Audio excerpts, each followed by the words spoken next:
লতা, আমরা একটা বিষয় জানলাম, একটা মিডিয়াতে দেখলাম যে মিডিয়ার লোক তোমার স্বামী ইকবালের কাছে ফোন দিছে। তো ইকবাল বলতিছে যে আসলে ইকবাল তোমার জীবন নয়, তুমি ইকবালের জীবন নষ্ট করেছো। এই বিষয়টা তুমি কি বলো? আমি এই বিষয়ে কি বলবো? এখন যদি কেউ মিথ্যে কথা বলে মনে করে যে আমি তার জীবন নষ্ট করছি, তার জীবন নষ্ট করছি কিভাবে সেটাই তো আমাকে বোঝাইতে হবে বা দেখাইতে হবে। সে আমাকে এমন কথা বলছে, আমার ভাইয়া যখন প্রশ্ন করছে যে এটাকে তুমি না করে বিয়ে করলে, তখন কি বলেছে, ওটাকে আমার দরকার নেই। এই কথাটুকু কিন্তু সে বলেছে, আমি অন্তত দেখছি ভিডিও। তো আমাকে দরকার নেই, তাহলে তখন দরকার ছিল কেন? তখন কি দেখে আমাকে বিয়ে করছিল বা কিসের জন্য করেছিল? এটুকু তো বলে গেল না যে আমি এই কারণে করছিলাম, এটার জন্য করছিলাম। কিন্তু এখন বলতেছে ওটা কি আমার দরকার নেই। এখন অন্য কাউকে পেয়ে আমাকে এরকম কথা বলা, মানে এটা তো আমাকে অবহেলার চোখে দেখা। ঠিক আছে, যেখানে আমি জানতাম যে সবাই খারাপ হলে যদি তার স্বামী ভালো হয় বা তার সেই প্রিয় মানুষটা ভালো থাকে, তাহলে কোনো কিছুই সমস্যা হয় না। আমি এখন মনে করি যে আসলে আমি যাকে নিয়ে স্বপ্ন দেখেছিলাম, যার কথা ভাবি সবসময়, সেই আমার না। ঠিক আছে, সে আমার হলে আমার সাথে কখনো এত বড় বিশ্বাসঘাতকতা করতো না যে আমার সাথে পরিচয় রাখার পরেও অন্য কোনো মানুষ কেন লাইফে বসিয়ে নিয়েছে। ঠিক আছে, আসলে আমি এখন মানে কি করব, আমি মানে নিজেই বুঝতে পারি না যে আমার কপালটা কেন এত খারাপ। আমার কপালটাই কেন এত খারাপ যে আমি কেন এত খারাপ যে হচ্ছে আমি কারোর মনের মতন হওয়ার চেষ্টা করেও কারোর মনের মতন হতে পারি না, ব্যর্থ হয়ে যায়। আচ্ছা, বিষয় হচ্ছে কি, মিডিয়াতে প্রশ্ন করা হলো যে তুমি এই কাজটা কি জন্য করলে, তুমি লতাকে ছেড়ে অন্যকে কি জন্য বিয়ে করলে? তখন সে বলতেছে যে আসলে লতা আমার জীবনটা নষ্ট করে দিয়েছে। হ্যাঁ, আমি আমার জীবনটাকে নতুন করে সাজানোর জন্য আমি আবার বিয়ে করেছি। লতা এখন যা পারুক, লতা খালি নাটক করে, আমার সঙ্গে নাটক করে, অমুক করে তমুক করে। এই বিষয়গুলি আসলে আমিও দেখলাম। তো তোমার কাছে কি মনে হয়, আসলে কি বিষয়টা কি? আসলে ওই এরকম ধরনের কথা বললো কি কারণে? আমি তো সেটা বলতে পারবো না ভাইয়া, কারণ আমার সাথে একভাবে কথা, ফোনে একভাবে। এখন মনে করেন যে এটাই অন্য কাউকে পাইছে, এই কারণে আমি তার সাথে নাটক করি। তাহলে তার সাথে চুরি করে কথা বলাও নাটক করেছি, তার জন্য কান্নাটাও নাটক করেছি, সবই আমি নাটক করেছি। আমি নিজেকে মনে করি আমি নাটক করেছি, সে বললে পরে সেটাই যে আমি নাটক করেছি। তবে কোনো মেয়ে কখনো একটা ছেলের জন্য কখনোই ওইভাবে কান্না করে না। ওর বাড়িতে গিয়েছিলাম, ও যদি আমার সেরকমই লোক হবে, আর ওর প্রতি তো আমার সেদিনই ঘৃণা হওয়া উচিত ছিল, যদি ওকে নাই ভালোবাসতাম, নাই বিশ্বাস করতাম। ওর বাড়িতে আমি যখন গিয়েছিলাম, ওর পরিবার আমাকে আঘাত করেছিল। ওর পায়ে ধরে, বিশ্বাস করবেন না ভাইয়া, ওপর আল্লাহ দেখছে, ওর পায়ে ধরে শুধু বলছিলাম যে আপনি আমার জীবনটা নষ্ট করে দিয়েন না। ও আমাকে জড়িয়ে ধরে বলছিল যে না, আমি বেঁচে থাকতে এটা কখনোই ইম্পসিবল। কিন্তু এখন ঠিকই সে বলতেছে যে আমি তার জীবনটা নষ্ট করি। তবে সে যদি মনে করে যে আমি তার জীবন নষ্ট করছি, তার কিন্তু আমি তাকে হচ্ছে একটাই আমার চাওয়া যে সে আমার জীবনটা যেভাবে নষ্ট করে দিয়েছে সেভাবে যেন সে ভালো করে দিয়ে দেয়, তাহলে তাকে আমি কোনোদিন আর দায়ী করবো না। কিন্তু যদি না করে দেয়, এই যদি না কোনো সমাধান করে, তাহলে আমি তাকে সারা জীবনই দায়ী করবো। আর যদি তার জন্য আমার কিছু হয়েও যায়, তাহলে আমি এখানে দায়ী করে যাব ইকবল এবং ইকবলের মাকে, কারণ ওরা দুইজনই আমার জীবনটা নষ্ট করেছে। আমার শ্বশুরের কথা আমি বাদই দিলাম, কারণ আমার শ্বশুর রাগী মানুষ হলেও তিনি একটু হলেও ভালো, কিন্তু আমার শাশুড়ি আর বলে আমার জীবনটা নষ্ট করেছে। যখন বলেছে আমি তার জীবন নষ্ট করেছি, যদি কখনো আমার কিছু হয় তাহলে আমি দায়ী করে যাব তাদের দুজনকে। ঠিক আছে, কারণ তারা দুইজনই আমার জীবনটা নষ্ট করেছে। আজকে ইকবল আমার হাত ধরে থাকলো, আমি দেখাই দিতাম যে সব মেয়েই খারাপ হয় না, কিছু মেয়ে চাই যে তার স্বামীর সাথে সারা জীবন কাটিয়ে দেওয়ার। আচ্ছা, আমি এখানে একটা কথা বলি লতা, তোমার কথা অনুযায়ী যেটা বুঝলাম আমরা, যে যেহেতু তোমার সাথে কন্টিনিউ কথা বলছে ইকবাল, তাই না? হ্যাঁ, এমনকি বিয়ের পরেও তোমার সাথে কথা বলছে, তুমি হ্যাঁ, বলতেছো যে বউকে পাশে রেখে তোমার সঙ্গে কথা বলছে।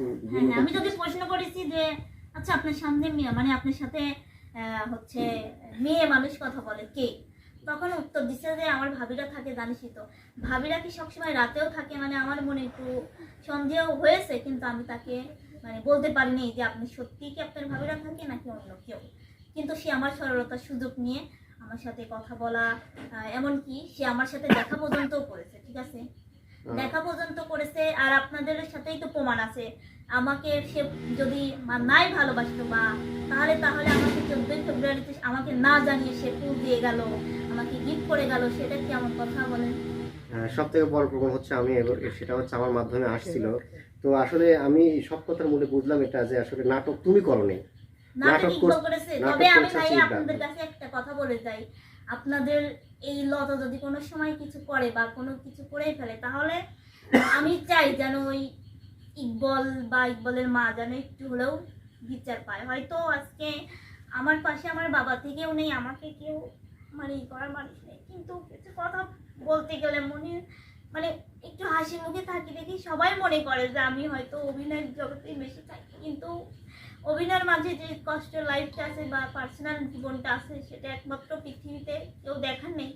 মা ছাড়া আল্লাহ ছাড়া এই আমাকে কেউ দেখার নেই, আমার কান্না কেউ বোঝার মতো মানুষ নেই। আমি সত্যি ইকবালকে অনেক বিশ্বাস করতাম, অনেক অনেক, ঠিক আছে এখনো করি, কিন্তু আমার বিশ্বাস সেই মুহূর্তে ভেঙে গিয়েছে যে মুহূর্তে শুনেছি যে সে বিয়ে করছে। একটা মেয়ে কখনো চায় না যে তার পাশে, তার হাজবেন্ডের পাশে অন্য কোনো মেয়ে তার সাথে থাকুক, এটা কোনো মেয়েই চাইবে না। আমার যেটা মনে হয় কোনো মেয়েই না, আমার মতন যেসব মেয়ে এই পরিস্থিতির শিকারের মধ্যে পড়েছে সেই একমাত্র বুঝতে পারে যে মেয়েদের জীবনটা আসলে কি। কিছু মানুষ হয়তো বলবে যে হয়তো দোষটা আমার দোষ কখন দিবেন, যখন সে আমি তার সাথে খারাপ ব্যবহার করব, তার সাথে কোনো সম্পর্ক রাখবো না, সে আমার সাথে দেখা পর্যন্ত কথা পর্যন্ত বলেছে, শুধু তার মায়ের কথা বলে বলে সে আমাকে এড়িয়ে চলছে, তাকে নিয়ে যেতে বলে নিয়ে যায়নি, তাহলে এটা আমার কোনো দোষ? অনেকেই তো বলেছেন যে তুমি চলে যাও, আমি কি হেঁটে হেঁটে যাবো? আমাকে যদি যার কাছে আমি যাব, যার জন্যই যাব, সেই যদি আমাকে না গ্রহণ করে বা না নিয়ে যায়, আমি কার ভরসায় যাবো? ওইখানে কার ভরসায় যাবো? সে যদি এসে আমাকে বলতো একবার যে চলো চলে যাই, তাহলে আমি তার সাথে চলে যেতাম, তার সাথে আমি মরতেও রাজি আছি, ঠিক আছে, কারণ শেষ ঠিকানাটা সেই আমার ছিল। কিন্তু সে আমার জীবনটাকে এলোমেলো করে দিয়ে অন্য কোনো মানুষের সাথে জীবনটা গড়তেছে। তবে আমি এটা মানতে পারতেছি না, আবার মানতেও হচ্ছে কিছু পরিস্থিতির কারণে। আচ্ছা লতা, হ্যাঁ, ইকবাল যেহেতু বিয়ে করছে, ইকবাল যে মেয়েটাকে বিয়ে করছে সেই মেয়ের সাথে কি তোমার কোনো রকম কথা হয়েছে, যোগাযোগ হয়েছে? না, ওই মেয়ের সাথে আমার কোনো রকম কথা হয়নি, ঠিক আছে।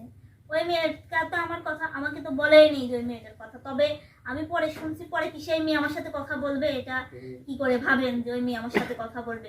ওই মেয়ে তো হচ্ছে আমাকে আরো যেভাবে যন্ত্রণা দেওয়ার দরকার সেইভাবেই দিবে, শিখাই দিবে, সেইভাবে সে দিবে। সে কি আমার সাথে এখন বোন পাবে বা হচ্ছে আমার ক্লোজ হবে? এটা কি করে ভাবলেন সেই মেয়ে আমার সাথে কথা বলবে? সে যেমনই হোক, মনে করেন যে সে সুন্দর হোক বা অসুন্দর হোক বা পাগল হোক ছাগল হোক, সে তো চাইবে যে আমি কিভাবে ওর জীবন থেকে হেঁটে যাই। কারণ আমি যেভাবে ইকবালকে অধিকার কি করবো, সেও সেইভাবেই। সে হয়তো পরে আমি তার প্রথম ছিলাম, সে হয়তো দ্বিতীয় ছিল, কিন্তু তার চেয়ে আমার অধিকারটা একটু বেশি, কারণ আমি তাকে কখনোই বলিনি যে তাকে আমি ছেড়ে দিব বা অন্য কোনো লোকের সাথে জীবন সাজাবো। কিন্তু সে মেয়েটা এখন চাইবে যে আমি ওর জীবন থেকে কিভাবে হেঁটে যাই, সেটা চাইবে। আপনি ভাবলেন কি করে? আচ্ছা কথা, সব কথার মূল এক কথায় আমরা বুঝতে পারলাম যে তোমার সাথে এতদিন ইকবাল কথা বলছে, তোমার সাথে দেখা করছে, তোমাকে নেবে, ভালোবাসার কথা বলছে, এক কথা সবকিছু তার নাটক ছিল, তাই তো? হ্যাঁ, তোমাকে নিয়ে সে নাটক সাজাচ্ছে আসলে। সে আমাকে নিয়ে খেলেছে, ঠিক আছে, এইদিকেও খেলছে। আমি শুনেছি এটাও যে তার বিয়ে 2 মাস আগেই হয়েছে, বাট 2 মাস আগেই কথা হয়েছে, সেই মেয়েদের সাথে সম্পর্ক করে রাখছে।